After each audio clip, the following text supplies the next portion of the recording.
যে দিয়ে দিচ্ছি শাকের তরকারিটা। এখানে নিয়েছে স্যালাড, আর এই যে নিয়েছে মাংসের ঝোল, আর দিয়ে দিচ্ছি যে বড় দেখে একটা বেগুন ভাজা, আর দিয়ে দিচ্ছি কুমড়ো ভাজা। শাকের তরকারিটা কি লাগছে আগে আমি খেয়ে দেখি।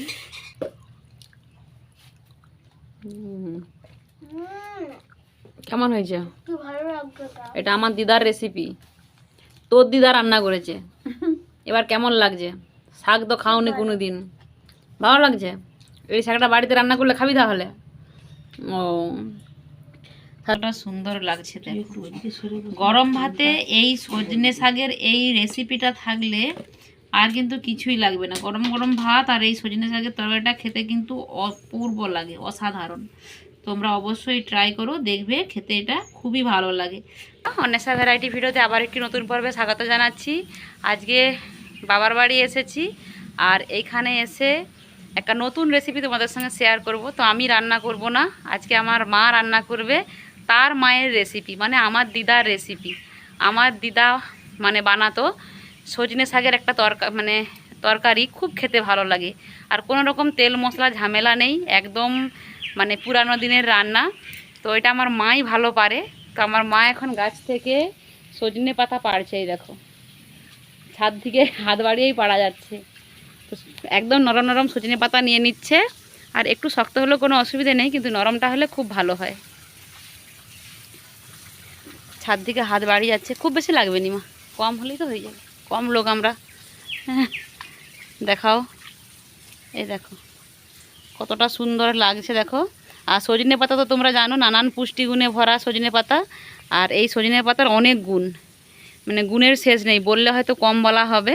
তো আমার মা এখন সজনে পাতাগুলোকে তুলে নিচ্ছে, নিয়ে গিয়ে আমার মা রান্না করবে তার মায়ের রেসিপি। আগে আমার দিদা রান্না করতে খেতে ভালো লাগতো, তো আজকে আমার মা রান্না করে তোমাদের সঙ্গে রেসিপিটা শেয়ার করবে।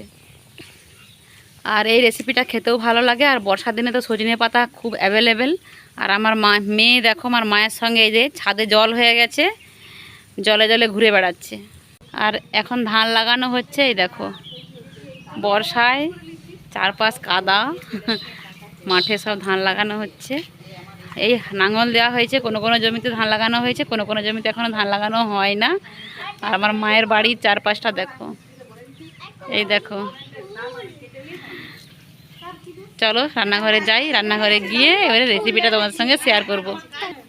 আমার মেয়ে একটা ফুল তুলেছে, এটা হচ্ছে যে এটা কি ফুল? চাকুলদা ফুল। দেখাও, চাকুলদা ফুল। চলো শাক তুলে নিয়ে রান্নাঘরে চলে এসেছি। আর আমার মেয়ে আমার মাকে প্রচণ্ড মানে কি বলবো জ্বালাতন করছে, বিরক্ত করছে। তো আমার মা শাকটাকে বেছে নিচ্ছে। সজনে শাক কেমন করে বাছতে হয় মা একটু দেখিয়ে দাও। যেহেতু বর্ষাকাল, শাকের পেছন দিকটাও দেখতে হবে, কারণ মানে পোকা ডিম করে যায়। পোকারা নিজের সংসার পাতে, কি করে বলে দেয় একবার? নিজের সংসার পাতে পাতার পিছন দিকে, পাতার পিছন দিকে। তো সজনে শাক বাছা খুবই সহজ, আর একটু নরম হলে ভালো হতো। মানে যত নরম হবে শাকগুলো খেতে ভালো লাগে। আগে আমার দিদিমা রান্না করতো। মা এদিকে শাকগুলো মানে পরিষ্কার করে বেছে নিয়ে ধুয়ে নিক, আর যা কিছু লাগবে সেগুলো আমি সব রেডি করি, তারপর তোমাদেরকে বাকিটা দেখাবো কীভাবে রান্নাটা হয়।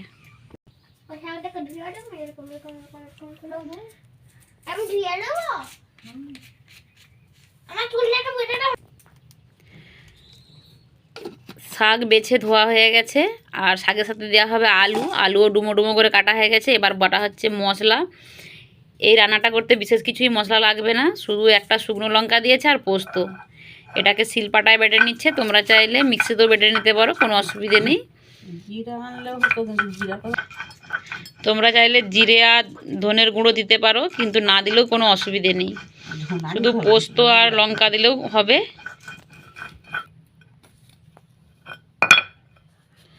একদম এই মশলাটাকে কিন্তু মিহি করে বাটতে হবে, একেবারে মিহি করে মশলাটা বেটে নিচ্ছে। মশলাটা বাটা হয়ে যাক, তারপর রান্নাটা দেখাবো। তো সব কিছু রেডি করে নিয়ে চলে এসেছি দেখো। আর এই শাকটা রান্না করতে লাগবে হচ্ছে যে আলু, ছোট ছোট ডুমো ডুমো করে আলু কেটে নিয়েছে আমার মা। এই দেখো ছোট ছোট ডুমো ডুমো করে আলু কেটেছে। আর এই যে সজনে শাকটা তো ভেজে রেখেছে। শুধু এটাই রান্না হবে না, তার সাথে হবে বেগুন ভাজা, কুমড়ো ভাজা, আর হবে মাংসের ঝোল। তো তোমাদেরকে শাকের রেসিপিটাই শুধু শেয়ার করব। তো চলো, এবার আমার মা উনুন ধরে দিয়েছে, কড়াই বসিয়ে দিয়েছে। কড়াইটা একটু গরম হোক, তারপর তেল দেওয়া হবে। কড়াই দিয়ে দিচ্ছে তেল। প্রথমে সাদা তেল দিয়েছি, সাদা তেল দিয়ে আলুটা ভাজবো। আর তোমরা চাইলে কিন্তু পুরোটাই সর্ষের তেলে করতে পারো। তো প্রথমে আমরা সাদা তেল দিয়ে আলুটাকে সুন্দর করে লাল লাল করে ভেজে নেব।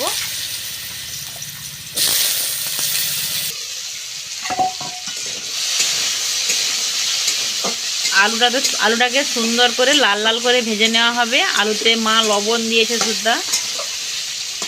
আর আলু ভাজার সময় লবণ দিলে স্বাদটা ভালো লাগবে। আর এইভাবে ঢাকনা দিয়ে কি করবে, মানে ভাজা করবে লাল লাল করে। আর আমার মায়ের উনুনে এক পাশে হচ্ছে ভাত আর এক পাশে হচ্ছে তরকারি। ছোট ছোট হাঁড়ি, আমার মায়ের লোকজন কম বলে একসাথে দুটো রান্না হয়ে যায়, তাড়াতাড়ি রান্না হয় এরকম উনুনগুলো না। আমাদের বাড়িতেও একই আছে।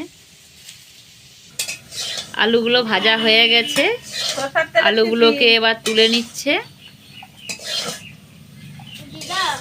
দেখো ওই তো আলুগুলো ভেজে তুলে নিয়ে সরষের তেল দেওয়া হয়েছে। রান্নাটা এবারে সরষের তেলে হবে। আর তোমরা চাইলে প্রথম দিকেও সরষের তেলে করতে পারো।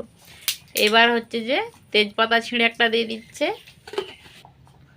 বুঝলে? হ্যাঁ, সামান্য পরিমাণে 5 ফোড়ন, একদম সামান্য, মৌরির পরিমাণে বেশি, মানে মৌরি বলতে পারো। আর দিয়ে দিচ্ছে পেঁয়াজ, তাও ব্যাস অল্প পরিমাণে পেঁয়াজ, খুব বেশি পেঁয়াজ দেওয়ারও দরকার নেই, অল্প পরিমাণে পেঁয়াজ দিলেও হবে। দিয়ে একটু ভাজা ভাজা করে নিচ্ছে।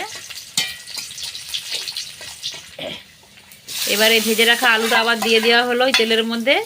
আর তোমরা চাইলে প্রথমে ফোড়ন, পেঁয়াজ সব কিছু তেজপাতা দিয়ে তারপরেও আলুটা তার উপরেই ভেজে নিতে পারো, কিছু অসুবিধে নেই।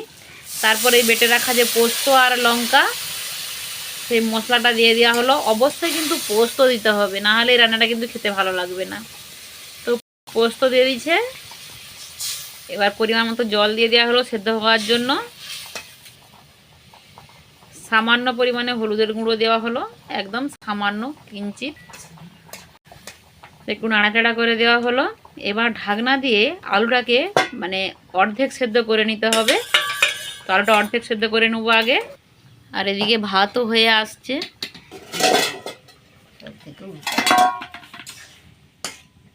ঢাকনাটা খুলে একটু নাড়াচাড়া করে চেক করে দেখে নিচ্ছে আলুটা সেদ্ধ হয়েছে কিনা। তো আলুটা হালকা মানে শক্ত থাকবে, সেই অবস্থায় কিন্তু শাকগুলা দিয়ে দিতে হবে। তো আলুটা একটু কম সেদ্ধ আছে। তো মা একটু খুন্তির ডগা দিয়ে একটু আলুগুলোকে চেপে চেপে দিচ্ছে। এইভাবে আলুটাকে একটু চেপে চেপে দিলে মানে তরকারিটা বেশ একটু মাখো মাখো হয়, খেতে ভালো লাগে। এবার দিয়ে দিচ্ছে ওই সজনে শাকগুলো। এতে কিন্তু চিংড়ি মাছ দিলেও ভালো লাগে, কিন্তু আজকে আমাদের কাছে চিংড়ি মাছ নেই, তাই এমনি করছি। তোমরা যদি কেউ রান্না করো অবশ্যই চিংড়ি মাছ দিও, দেখবে খেতে খুবই কিন্তু ভালো লাগে। তো শাকগুলো দিয়ে দিয়েছে। এইবার একটু নাড়াচাড়া করে দিচ্ছে, দিয়ে ঢাকনা দিয়ে আবারও ঢেকে দেবে। শাকগুলোকে সেদ্ধ করে নিতে হবে। থেকে যেত তো আর এটা বেশিক্ষণ কিন্তু শাকটা সেদ্ধ করার কোনো দরকার নেই, একটুক্ষণ সেদ্ধ করে নামিয়ে দিতে হবে। আর নরম শাক তো তাড়াতাড়ি সেদ্ধও হয়ে যাবে। তো রান্নাটা আমাদের হয়ে গেছে। তো এইবার ওপর থেকে একটু সামান্য কাঁচা সরষের তেল দিতে হবে। এটা দিলে এই রান্নাটা খেতে কিন্তু খুবই ভালো লাগে। মা বলছে যে তার মাও নাকি এই কাঁচা সরষের তেলটা দিত, তো মাও দিয়েছে। তো আমার রান্নাটা রেডি হয়ে গেছে। এবার নামিয়ে নিতে হবে, মানে নামানোর আগে কাঁচা সরষের তেলটা দিয়ে নামিয়ে নিতে হবে। তো হয়ে গেছে। তো এবার এটাকে নামিয়ে নেবে। রান্না হয়ে গেছে, এইবার নামিয়ে নিচ্ছে। এবার প্লেটে নামিয়ে নিয়েছি। আর দেখতে কতটা সুন্দর লাগছে দেখো। গরম ভাতে এই সজনে শাকের এই রেসিপিটা থাকলে আর কিন্তু কিছুই লাগবে না। গরম গরম ভাত আর এই সজনে শাকের তরকারিটা খেতে কিন্তু অপূর্ব লাগে, অসাধারণ।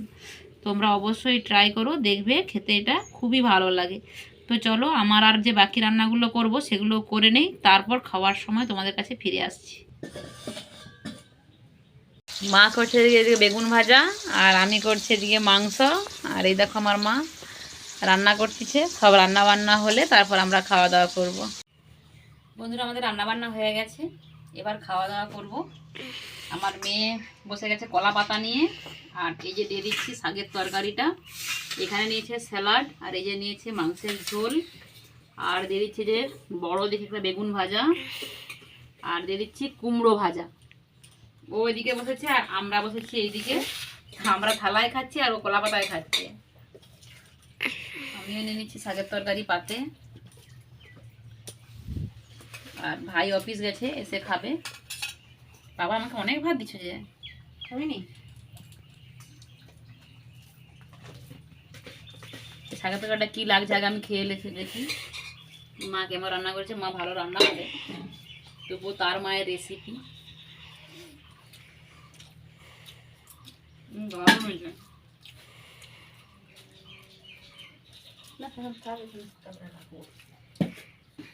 আগে আমার মামা দিদা রান্না করতো, আর এখন মা রান্না করেছে, দারুণ দারুণ। তুই নুন নিবি না?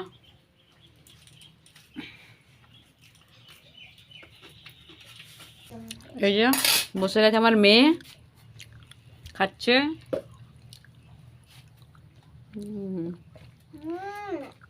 কেমন হয়েছে? এটা আমার দিদার রেসিপি, তোর দিদা রান্না করেছে। এবার কেমন লাগছে? শাক তো খাওনি কোনো দিন, ভালো লাগছে? এই শাকটা বাড়িতে রান্না করলে খাবি তাহলে? ও, সাধারণত শাক ডাক খাইনি, কিন্তু আজকে এই শাকটা রান্না হয়েছে, বলছে দারুণ নাকি হয়েছে। সত্যি এই শাকটা খেতে কিন্তু সত্যি খুবই ভালো লাগে, একদম অসাধারণ লাগে।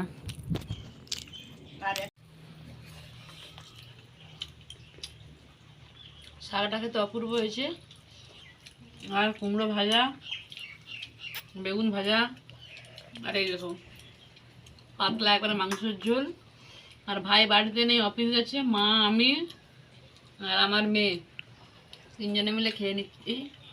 রান্নাটা তোমাদের রেসিপিটা কেমন লেগেছে অবশ্যই কমেন্ট বক্সে জানিও। ভালো লাগলে একটু বন্ধুদের মাঝে শেয়ার করে দিও। আর নতুন বন্ধু আজকে পারবে থাকলে বলবো চ্যানেলটা সাবস্ক্রাইব করে পাশে থেকো। তো সবাই ভালো থেকো, সুস্থ থেকো, দেখা হবে পরবর্তী অন্য কোনো ভিডিওতে একদম বাড়িতে গিয়ে। তো আজকে খাওয়া দাওয়া করে বাড়ি চলে যাব। সবাইকে জানাই টাটা।